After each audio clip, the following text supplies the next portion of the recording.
Hello दोस्तों, कैसे आप सभी? आई होप कि आप सभी स्वस्थ होंगे, मस्त होंगे। और हम हैं बांके बिहारी के धाम वृंदावन में। कल हमारा यहाँ आना हुआ था और हम इस आश्रम में रुके हुए हैं। सोहम आश्रम इसे कहते हैं। सोहम आश्रम बहुत अच्छा आश्रम है और इस आश्रम के सबसे ख़ास बात ये भी है कि ये सेंटर में है और यहाँ से आपको बांके बिहारी मंदिर है, प्रेम मंदिर है, इस्कॉन टेम्पल है, ये सभी आसपास ही है। क्योंकि लास्ट मंथ हमारी फैमिली के कुछ लोग यहाँ आए हुए थे और उन्होंने रिकमेंड किया था कि आप इस आश्रम में रुकिएगा क्योंकि सेंटर में है और यहाँ से जो है आप आपके जितने भी घूमने की जो जगह है, गौरी गोपाल आश्रम यहाँ पास में ही है। तो एक थोड़ा सा मैं आपको दिखाऊंगा, इस आश्रम व्यू है वो मैं आपको दिखाना चाहूँगा।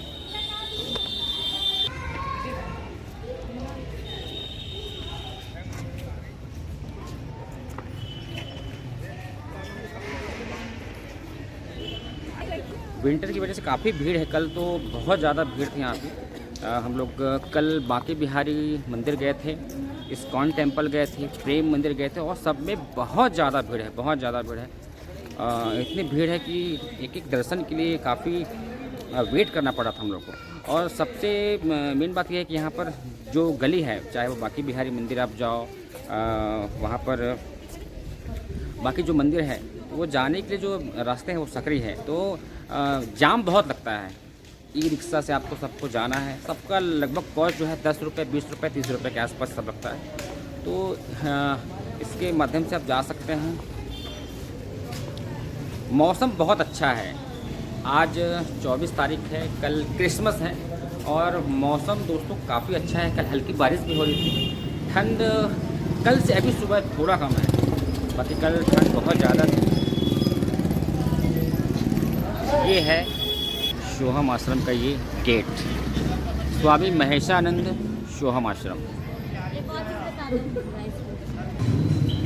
कल शाम को हम प्रेम मंदिर, क्योंकि बहुत लोगों का कहना था कि प्रेम मंदिर आपको देखना है तो रात को देखो, क्योंकि उसका जो लाइटिंग है, लाइटिंग के नाम से जो उसकी सुंदरता है, उसका सौंदर्य है, वो आप ज़रूर देखें। तो हम रात को कल प्रेम मंदिर गए थे।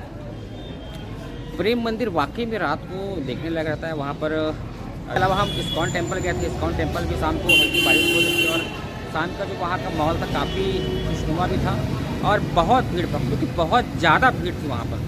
तो वैसे भी विंटर में सब लोग आते हैं, सिर्फ कल की छुट्टी रहती है तो छुट्टियों में सब लोग आते हैं और इसी वजह से यहाँ पर काफ़ी भीड़ है। लेकिन एक बात आप याद रखिएगा, यहाँ पर रहने के लिए, स्टे करने के लिए बहुत सारे आश्रम हैं, धर्मशाला है, होटल है, रहने की कोई दिक्कत नहीं होगी। क्योंकि कुछ लोग कहते हैं कि आप पहले से बुक करा लीजिए, लेकिन बहुत ज़्यादा हड़बड़ाने की आवश्यकता नहीं है। अगर आपको बुकिंग कराने में कोई चूक हो जाती है, अगर नहीं करा पाते हैं, तब भी अगर यहाँ आप आएंगे तो आपको यहाँ पर आश्रम और धर्मशाला में भवन मिल जाएगी, क्योंकि बहुत धर्मशाला है, बहुत होटल है यहाँ। अभी सुबह हम लोग थोड़ा सा विलम्ब से हम उठे तो जो स्टार्ट है हमारी लेट से हो रही है। हम यहाँ से सीधे जाएंगे गौरी गोपाल आश्रम, क्योंकि इस सोहम आश्रम से गौरी गोपाल आश्रम भी एकदम पास है, वॉकिंग डिस्टेंस पे है, पैदल जा सकते हैं। और वहाँ से हम फिर जाएंगे प्रेम मंदिर, क्योंकि रात का व्यू तो हमने देख लिया है, लेकिन जो डे का जो व्यू है, दिन में जो दिखता है प्रेम मंदिर, वो भी हमको देखना है। और हमने कल से ही प्लानिंग कर ली थी कि हमको दिन में भी जो है प्रेम मंदिर जा कर के देखना है। हम सिर्फ प्रेम मंदिर जाएंगे, बाकी जगह हमको छोड़ना है। उसके बाद हम यहाँ से सीधे निकलेंगे मथुरा के लिए। मथुरा यहाँ से 10 से 12 किलोमीटर है, हार्डली आपको लगना है यहाँ से 10 से 15 किलोमीटर, इस प्रकार से इसको बताया गया है। और मथुरा जाने के लिए यहाँ पर अगर आप ई रिक्शा करते हैं तो उसका चार्जेस है 40 रुपये, 40 रुपये पर पर्सन। खाने की कोई दिक्कत नहीं है, खाने की व्यवस्था है यहाँ अच्छी है, खाना बहुत बढ़िया है, सादा खाना आपको यहाँ मिल जाएगा। 70 रुपये से लेकर के 100 रुपये तक का खाना यहाँ आपको आराम से मिल जाएगा। चलने के लिए, जाने के लिए कोई दिक्कत नहीं है, बहुत अच्छी यहाँ पर व्यवस्था है और बहुत ज़्यादा यहाँ लूट नहीं है। सबसे अच्छी बात यह है कि बहुत ज़्यादा यहाँ लूट नहीं है। आप आराम से पैदल यहाँ घूमिए, क्योंकि वृंदावन तो बांके बिहारी का धाम है। गढ़ में यहाँ पर भगवान कृष्ण हैं और इसकी जो खुशबू है वो महसूस भी होती है। तो वो आप आनंद लेने के लिए आप आ सकते हैं, पूरे परिवार के साथ आ सकते हैं। थोड़ा अगर आप ये जो विंटर का जो समय है, ये जो शीतकालीन का जो छुट्टी रहता है, उसमें अगर थोड़ा अगर अवॉइड कर सके तो कर सकते हैं, क्योंकि यहाँ बहुत ज़्यादा भीड़ रहती है। उसके बाद जो है आप आएँ तो काफ़ी आनंद आने वाला है। तो चलिए हम जा रहे हैं यहाँ से गौरी गोपाल आश्रम, क्योंकि हम पैदल जाएंगे और बाकी जो हमारे मेंबर हैं वो सभी जा चुके हैं। मैंने उनको कहा था कि मैं आ रहा हूँ पीछे पीछे, आप गौरी गोपाल आश्रम चलिए और पीछे पीछे चलते हैं यहाँ गौरी गोपाल आश्रम।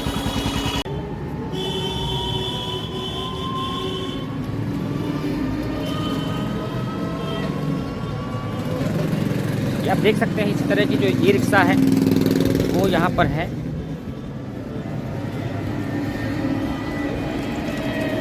यहाँ पर आपको ई रिक्शा ही मिलेगा। यहाँ पर मैंने अभी तक एक बार भी जो है पेट्रोल वाली जो ऑटो है वो मैंने अभी तक नहीं देखा है।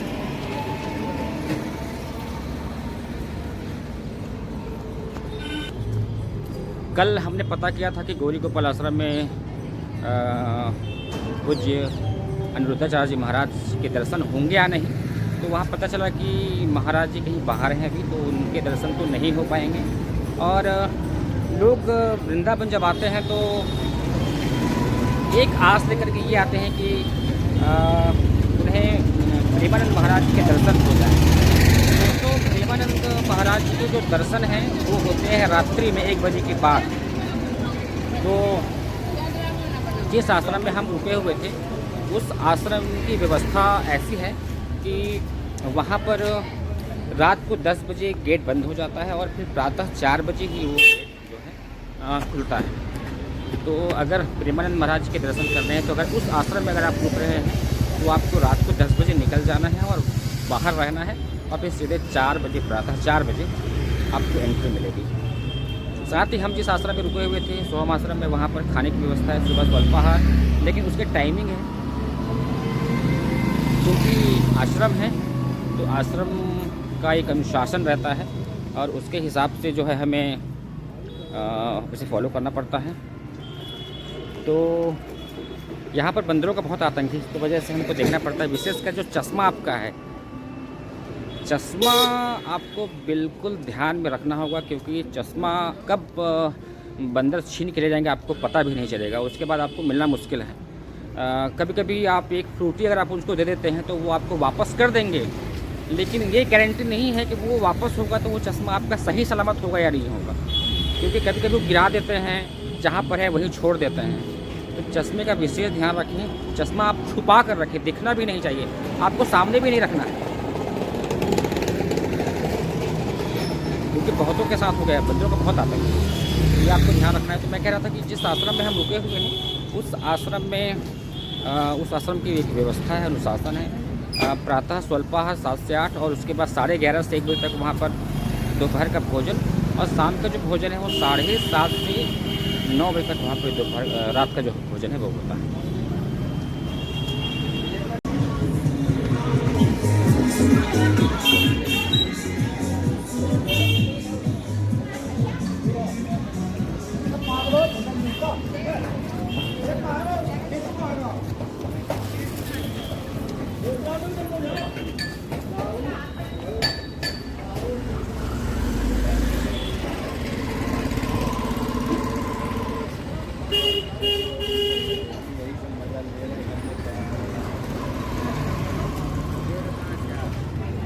तो ये सुबह का मार्केट है। सुबह 5 बजे से यहाँ सभी मार्केट जो है यहाँ पे खुल जाती है और अभी तो दिन के 11 बज रहे हैं।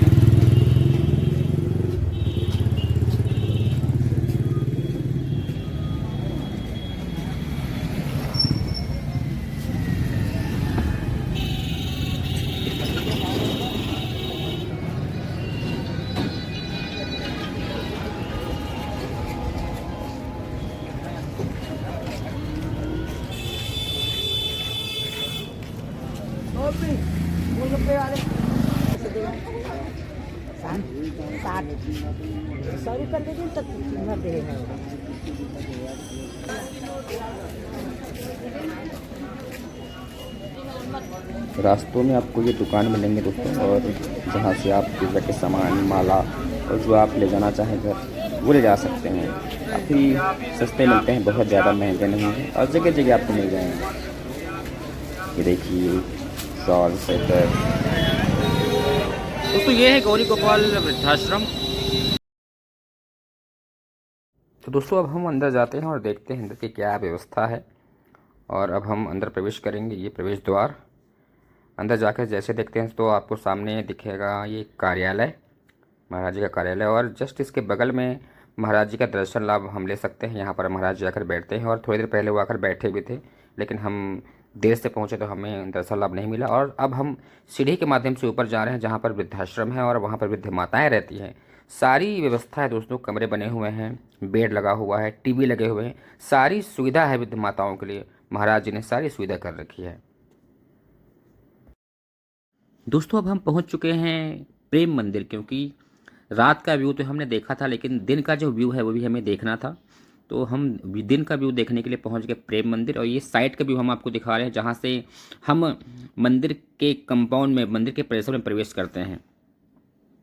और इसके सामने गार्डन बने हुए जहाँ पर झांकी है।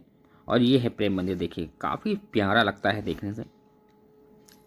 और यहाँ पर भी आकर फ़ोटो खिंचा सकते हैं। रात का व्यू तो और बहुत ही सुंदर लगता है, क्योंकि लाइटिंग जो है, लाइट के नाम से इसकी जो सुंदरता है और काफ़ी बढ़िया रहता है। दोस्तों मंदिर परिसर में झांकी बने हुए हैं, आप यहाँ पर भी आप जो कृष्ण लीलाओं के जितने भी झांकी है वो आपको देखने को मिलेंगे, इसका भी आप दर्शन लाभ ले सकते हैं। और ये है दोस्तों मुख्य मंदिर का प्रवेश द्वार, जहाँ से हम मंदिर के अंदर प्रवेश करते हैं और अंदर श्री कृष्ण और राधा रानी के दर्शन आपको होंगे। साथ ही साथ कृपालु जी महाराज के जो संदेश हैं और भगवान कृष्ण और राधा से संबंधित जितने भी संदेश हैं वो आपको देखने और पढ़ने को अंदर मिलेंगे। दोस्तों मंदिर के बाहर भगवान कृष्ण की लीलाओं को झांकी के माध्यम से दिखाया गया है, इसके दर्शन लाभ भी आप जरूर करें। और ये है मंदिर का साइड व्यू। तो आपको ये वीडियो कैसा लगा आप कमेंट करके मुझे ज़रूर बताएं। बहुत बहुत धन्यवाद। राधे राधे।